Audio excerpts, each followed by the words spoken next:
Hi there, once again. On this video we'll do an introductory topic. This is the first chapter from the Edexcel Core 2 book. Okay, basically some algebraic functions and expressions that you've already, I think, covered in advanced GCSE maths. So this is just a recap. Some of you who've done GCSE would already know this. Okay, all right. So let's make a start. Okay, now you have this question here. At the bottom, the denominator is just one factor. At the top, you have two factors, x plus 7 and 2x minus 1. Alright, now these two factors are multiplied one with another. So if you want to simplify this, all you've got to do is this. Just cancel out the common factors, and the remaining answer is just x plus 7. Alright.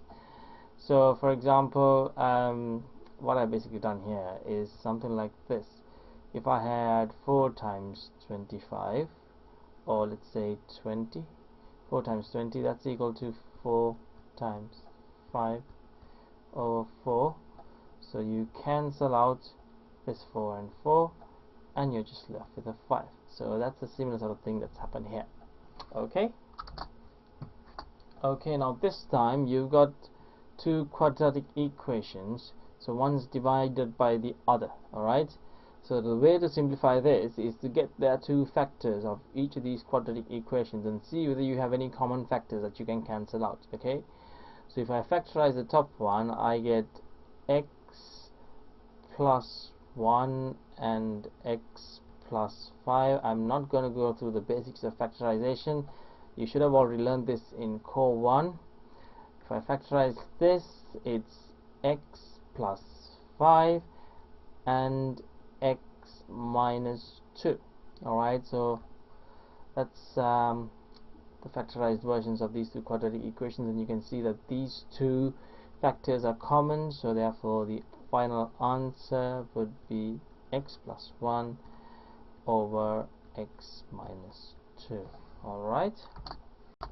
Okay, now let's look at something like this. Okay, this is a cubic equation, and you've learned in core 1 how to factorize this. Find the three factors of a cubic equation. Okay, only if it's like this. Alright, if there was an intercept, it'll be a bit difficult, but this is slightly easier because you just got to take an x out as a common factor and then factorize the rest. So that's x minus 2.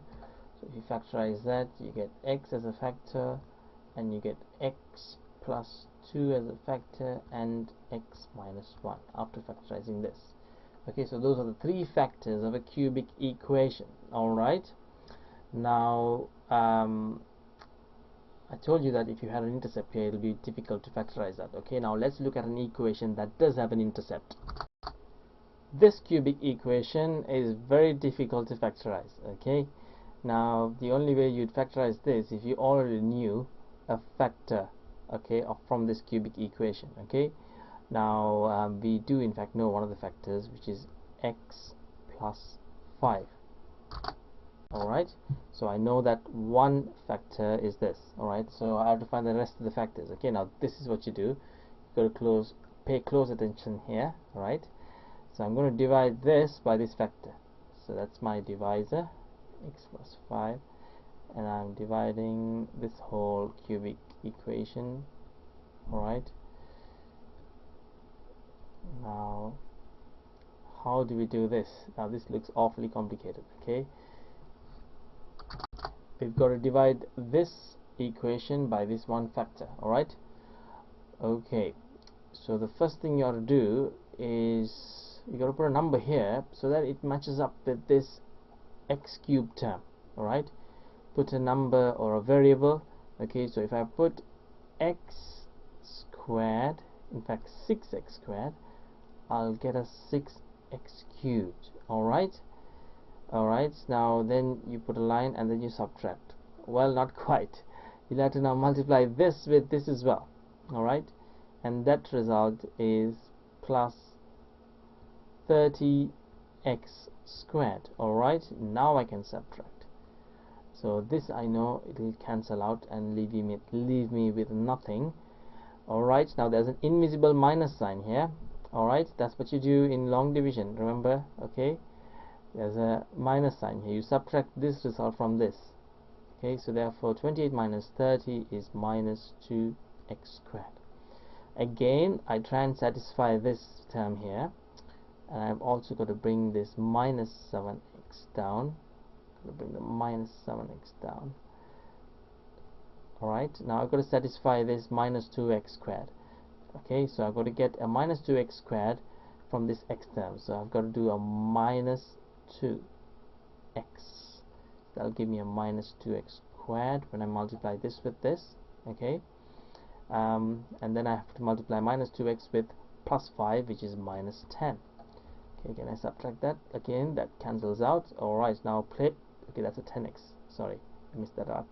Okay, now pay close attention to what I do here. Alright, now there's an invisible minus sign here. Alright, so this whole bracket is in fact multiplied by this minus sign, so that's why you got these two cancelling each other out, because that minus involves with this, gets involved with this minus, and that becomes a positive 2x squared, and then that becomes 0.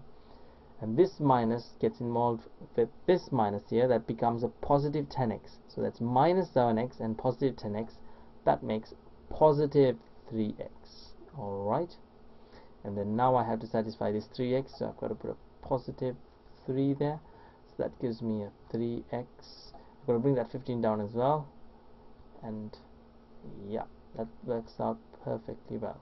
So everything gets cancelled out and I'm left with a 0. Okay, so there are no remainders. Then this factor divides this cubic equation perfectly and leaves me with a quadratic, because a quadratic has two factors. So I've got a cubic equation is made up of 3 linear factors, so I got 1 here, and my 2 other factors are in this quadratic equation. So my 2 factors are, I'll have to solve this quadratic equation. I'm afraid you can't factorize this. Okay, so there will be situations where you'd get a quadratic equation where you'd be able to factorize that.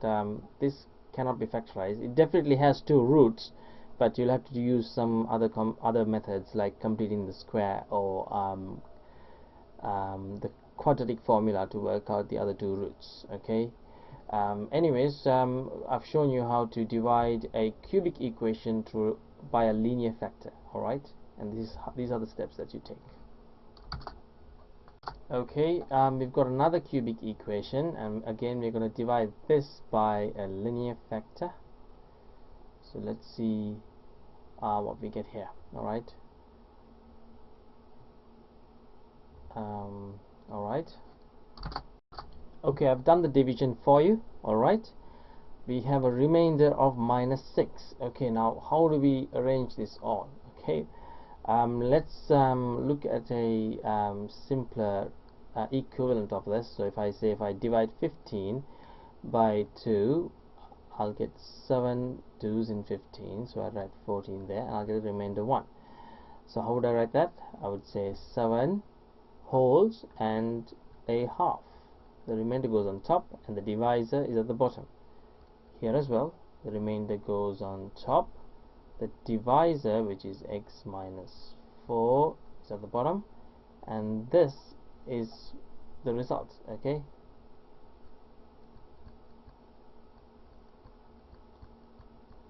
okay, so all of this is the result. Okay, okay, so x minus 4 in fact is not a factor of this cubic equation.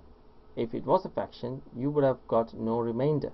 Alright, so x minus 4 is not a factor. So this is one way. If someone asks you whether a linear factor is in fact a factor of a cubic or a quadratic equation, you just have to divide the quadratic or cubic equation by that linear factor. Okay, if it was a factor, you'll get 0 as its remainder. If it isn't, then you'd get a remainder. Okay, and that moves us nicely on to the next topic, which is in fact called the factor theorem. Okay, the factor theorem is basically this. Okay, if a linear factor is a factor of a quadratic or a cubic equation, the number, okay, that is with the linear factor, if that is substituted as a value for x into that function would yield you 0. Okay, alright, so let's look at an example. Okay, we have this cubic equation that we worked with before, and I divided that by this factor here, and I figured out that it was in fact a factor because when I divided it I didn't get a remainder. Alright, now this is another quick way to work out whether this is a factor of this cubic equation. So I have to substitute, if I call this my f of x, my function, I've got to substitute f minus 5 into this,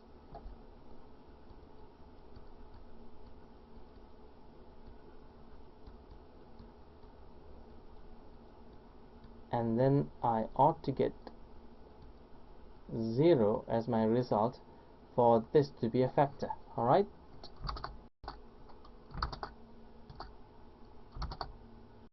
okay, in fact we see that when we substitute minus 5 into this cubic equation, we do get 0 as our result. Okay, now why is this, you may ask.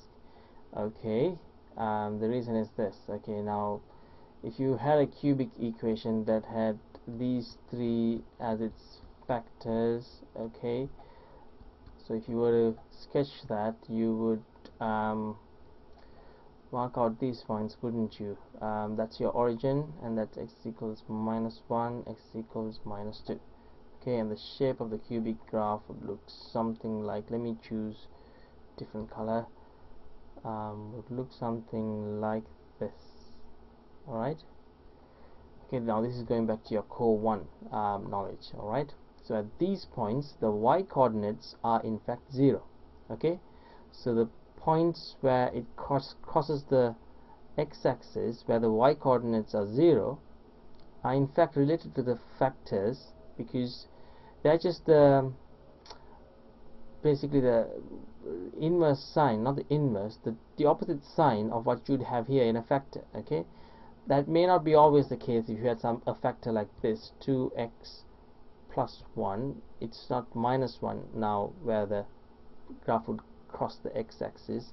You got to equate it to 0, and then you get a negative half. Now that's where it crosses the x-axis. But if you had your x on its own, the places where it crosses the x-axis would be the numbers that are attached to the x and the opposite sign to it. Okay, but if you had your x's having coefficients in front of it, you'd have to do this to figure out those values. Okay, so maybe I need to change my generic way of explaining it here, where it's got to be said, I think I'd have to put a b here, and I'd put, yeah, that's right.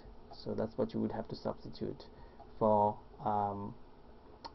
into your function. Okay, in case your x value also had a coefficient. Okay, so that's why it works.